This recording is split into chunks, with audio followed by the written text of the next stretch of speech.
Assalamualaikum warahmatullahi wabarakatuh. Perkenalkan, saya Muhammad Saidan dari Prodi Pendidikan Teknik Informatika dan Komputer. Pada kesempatan ini saya akan menjelaskan sedikit tentang dasar-dasar elektronika. Elektronik merupakan kata yang berasal dari kata elektron, yang dimana itu merupakan salah satu unsur dari penyusun atom, yang dimana penyusun atom antaranya proton yang bermuatan listrik positif, elektron bermuatan positif negatif, dan neutron bermuatan positif netron. Proton merupakan inti dari atom, yang dimana elektron berotasi di sekitarnya.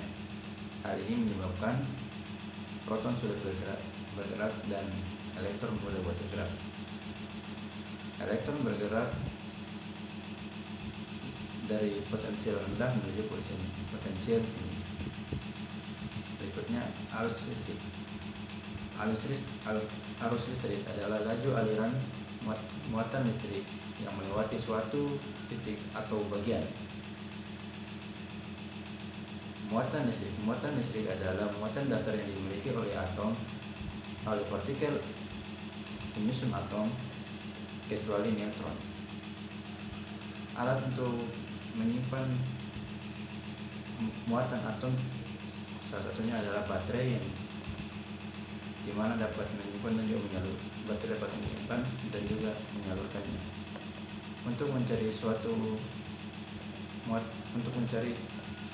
listrik, kita bisa menggunakan persamaan sebagai berikut, yaitu dimana Q sama dengan I kali T, dimana I sendiri merupakan arus listrik dan T merupakan waktu yang diperlukan.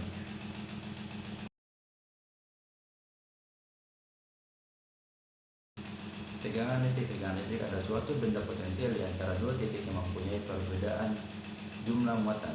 Tegangan listrik juga sering dianggap sebagai gaya mendorong yang menyebabkan perpindahan elektron dari titik satu ke titik lainnya dengan perantara konduktor.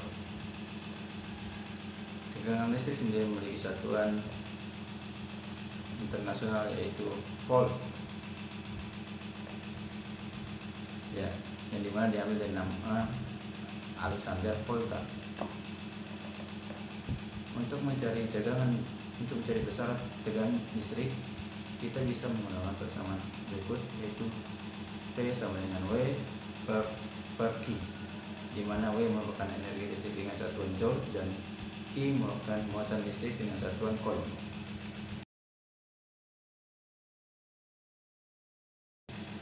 Hukum Ohm. Pada tahun 1827, Eugen Semmelweis, ahli fisika dari Jerman yang hidup di antara tahun 1787 hingga 1854, melakukan percobaan terhadap hubungan antara kuat arus dan tegangan, di mana dia menemukan bahwa arus listrik yang mengalir pada hambatan berbanding dengan tegangan yang diberikan pada hambatan tersebut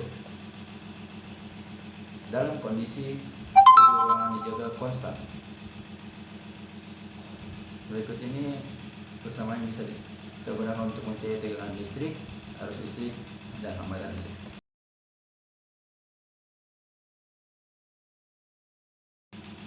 Penghantar listrik. Penghantar adalah suatu benda yang digunakan dalam listrik dan elektronika untuk mengalir arus listrik dari sumber listrik ke beban listrik.